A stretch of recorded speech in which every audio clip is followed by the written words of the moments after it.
أعوذ بالله من الشيطان الرجيم. بسم الله الرحمن الرحيم.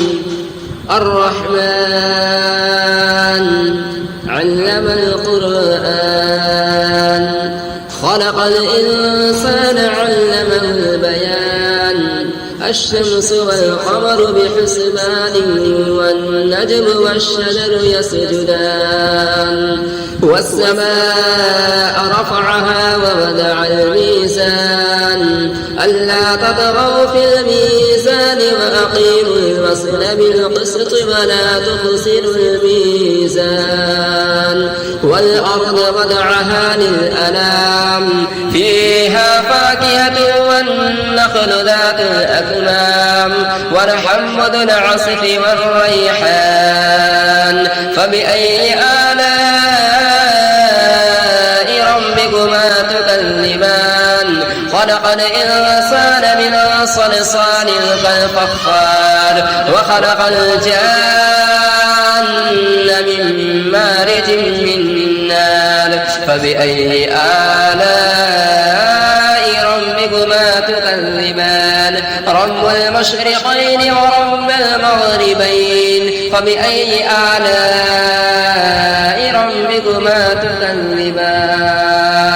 مرج البحرين يلتقيان بينهما برزخ لا يبغيان فبأي آلاء ربكما تكذبان يخرج منهما اللؤلؤ والمرجان فبأي آلاء ربكما تكذبان وله الجمال المنشآت في البحر كالأعلام فبأي آلاء ربكما تكذبان كل من عليها فان ويبقى وجه ربك ذو الجلال والإكرام فبأي آلاء ربكما تكذبان يسأله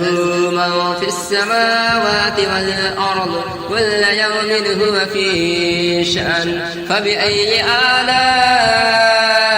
ربكما تكذبان سنفرغ لكم أيها الثقلان فبأي آلاء ربكما تكذبان يا معشر الجن والإنس إن استطعتم أن تنفذوا من أقطار السماوات والأرض فانفذوا لا تنفذون إلا بسلطان فبأي آلاء ربكما تكذبان يرسل عليكما شواظ من نار ونحاس فلا تنتصران فبأي آلاء ربكما تكذبان فإذا انشقت السماء فكانت وردة كالدهان فبأي آلاء ربكما تكذبان فيومئذ لا يسأل عن ذنبه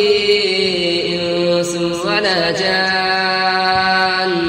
فبأي آلاء ربكما تكذبان يعرف المجرمون بسيماهم فيؤخذ بالنواصي والأقدام فبأي آلاء ربكما تكذبان هذه جهنم التي يكذب بها المجرمون يطوفون بينها وبين حميم آن فبأي آلاء ربكما تكذبان ولمن خاف مقام ربه جنتان فبأي آلاء ربكما تكذبان ذواتا أفنان فبأي آلاء ربكما تكذبان فيهما عينان تجريان فبأي آلاء ربكما تكذبان فيهما من كل فاكهة زوجان فبأي آلاء ربكما ربكما تكذبان متكئين على فرش بطائنها من استبرق وجنى الجنتين دان فبأي آلاء ربكما تكذبان فيهن قاصرات الطرف لم يطمثهن إنس قبلهم ولا جان فبأي آلاء ربكما تكذبان كأنهن الياقوت والمرجان فبأي آلاء ربكما تكذبان هل جزاء الإحسان إلا الإحسان فبأي آلاء ربكما تكذبان ومن دونهما جنتان فبأي آلاء ربكما تكذبان مدهامتان فبأي آلاء ربكما تكذبان فيهما عينان نضاختان فبأي آلاء ربكما تكذبان فيهما فاكهة ونخل ورمان فبأي آلاء ربكما تكذبان فيهن خيرات حسان فبأي آلاء ربكما تكذبان حور مقصورات في الخيام فبأي آلاء ربكما تكذبان لم يطمثهن إنس قبلهم ولا جان فبأي آلاء ربكما تكذبان متكئين على رفرف خضر وعبقري حسان فبأي آلاء ربكما تكذبان تبارك اسم ربك ذي الجلال والإكرام بسم الله الرحمن الرحيم ياسين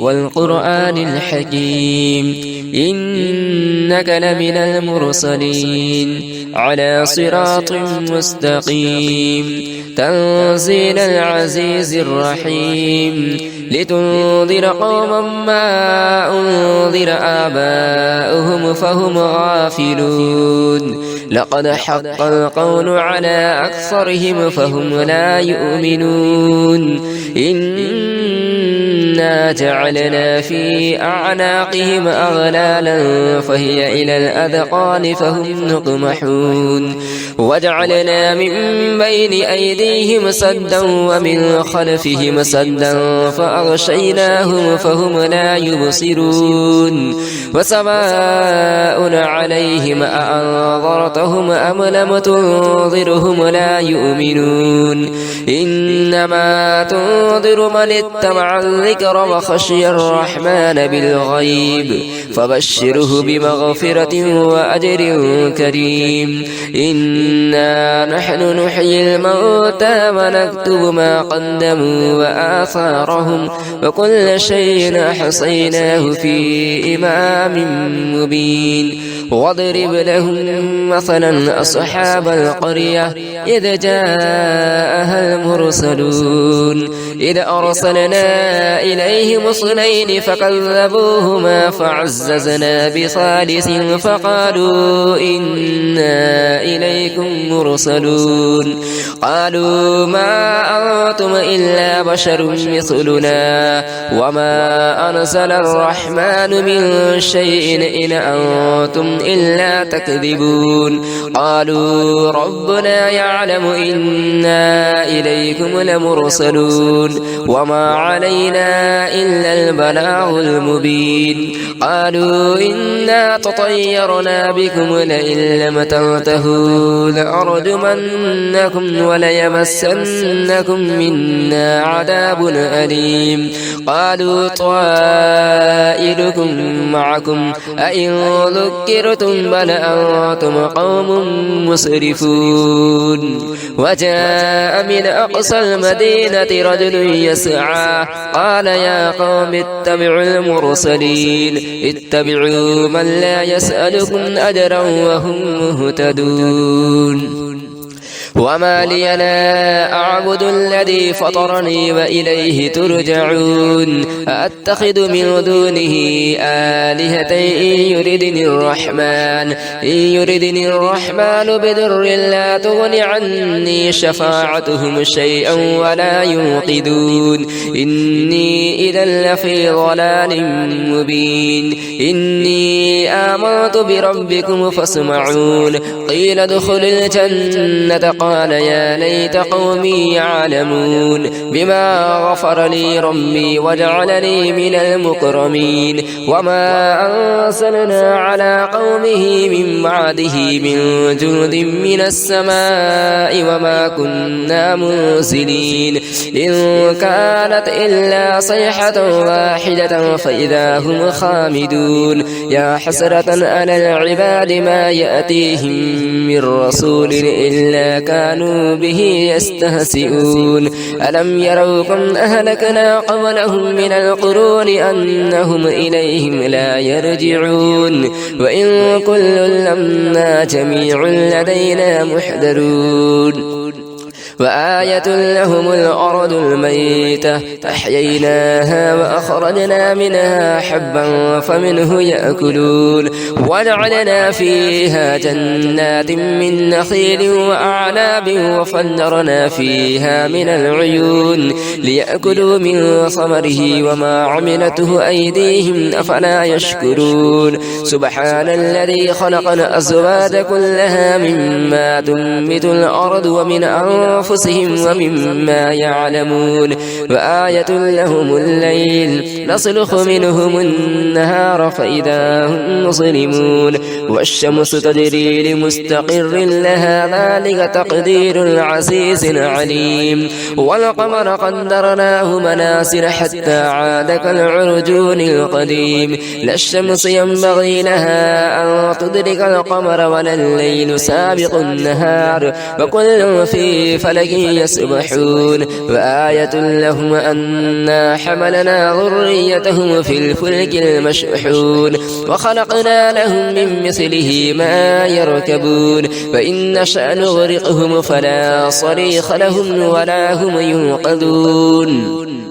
إلا رحمة منا ومتاعا إلى حين فإذا قيل لهم اتقوا ما بين أيديكم وما خلفكم لعلكم ترحمون وما تأتيهم من آية من آيات ربهم إلا كانوا عنها معرضين فإذا قيل لهم أنفقوا مما رزقكم الله قال الذين كفروا للذين آمنوا أنطعم من لو يشاء الله أطعمه إن أنتم إلا في ضلال مبين ويقولون متى هذا الوعد إن كنتم صادقين ما ينظرون إلا صيحة واحدة تأخذهم وهم يخصمون فلا يستطيعون توصية ولا إلى أهلهم يرجعون ونفخ في الصور فإذا هم من الأجداث إلى ربهم ينسلون قالوا يا ويلنا من بعث من مرقدنا هذا ما وعد الرحمن وصدق المرسلون إن كانت إلا صيحة واحدة فإذا هم جميع لدينا محضرون فاليوم لا تظلم نفس شيئا ولا تجزون إلا ما كنتم تعملون إن أصحاب الجنة اليوم في شغل فاكهون هم وأزواجهم في ظلال على الأرائك متكئون لهم فيها فاكهة ولهم ما يدعون سلام قولا من رب الرحيم وامتازوا اليوم أيها المجرمون ألم أعهد إليكم يا بني آدم ألا تعبدوا الشيطان إنه لكم عدو مبين وأن اعبدوني هذا صراط مستقيم ولقد أضل منكم جبلا كثيرا أفلم تكونوا تعقلون هذه جهنم التي كنتم توعدون اصلها اليوم بما كنتم تكفرون تكفرون اليوم نختم على أفواههم وتكلمنا أيديهم وتشهد أرجلهم بما كانوا يكسبون ولو نشاء لطمسنا على أعينهم فاستبقوا الصراط فأنى يبصرون ولو نشاء لمسخناهم على مكانتهم فما استطاعوا مضيا ولا يرجعون ومن نعمره ننكسه في الخلق أفلا يعقلون وما علمناه الشعر وما ينبغي له إن هو إلا ذكر وقرآن مبين لينذر من كان حيا ويحق القول على الكافرين أولم يروا أنا خلقنا لهم مما عملت أيدينا أنعاما فهم لها مالكون وذللناها لهم فمنها ركوبهم ومنها يأكلون ولهم فيها منافع ومشارب أفلا يشكرون واتخذوا من دون الله آلهة لعلهم ينصرون لا يستطيعون نصرهم وهم لهم جند محضرون فلا يحزنك قولهم إنا نعلم ما يسرون وما يعلنون أولم ير الإنسان أنا خلقناه من نطفة فإذا هو خصيم مبين وضرب لنا مثلا ونسي خلقه قال من يحيي العظام وهي رميم قل يحييها الذي أنشأها أول مرة وهو بكل خلق عليم الذي جعل لكم من الشجر الأخضر نارا فإذا أنتم منه توقدون أوليس الذي خلق السماوات والأرض بقادر على أن يخلق مثلهم بلى وهو الخلاق العليم إنما أمره إذا أراد شيئا أن يقول له كن فيكون فسبحان الذي بيده ملكوت كل شيء وإليه ترجعون بسم الله الرحمن الرحيم تبارك الذي بيده الملك وهو على كل شيء قدير الذي خلق الموت والحياة ليبلوكم أيكم أحسن عملا وهو العزيز الغفور الذي خلق 7 سماوات طباقا ما ترى في خلق الرحمن من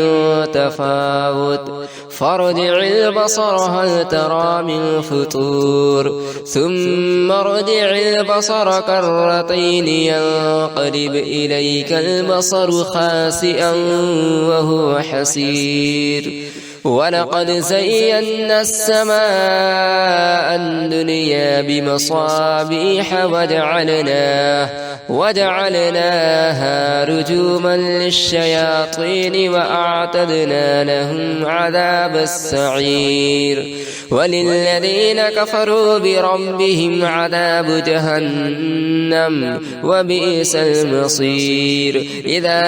ألقوا فيها سمعوا لها شهيقا وهي تفور تكاد تميز من الغيظ كلما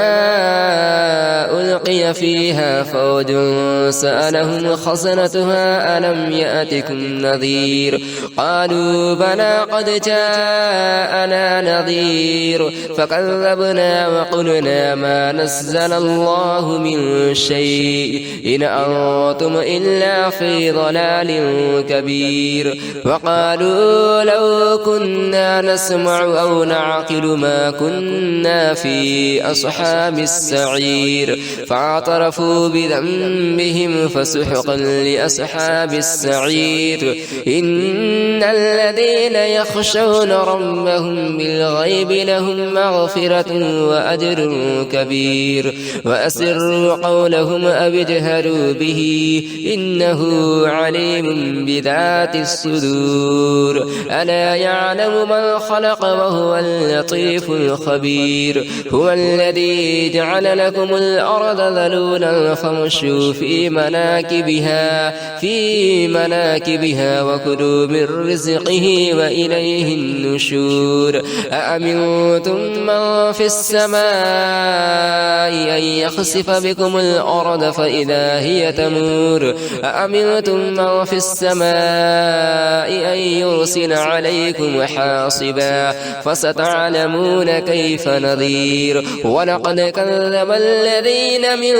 قبلهم فكيف كان نكير أولم يروا إلى الطير فوقهم صافات ويقبضن ما يمسكهن إلا الرحمن إنه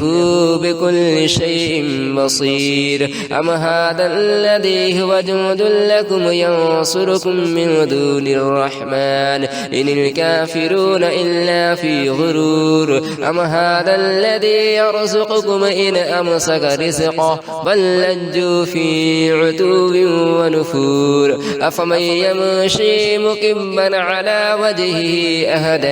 أمن يمشي سويا على صراط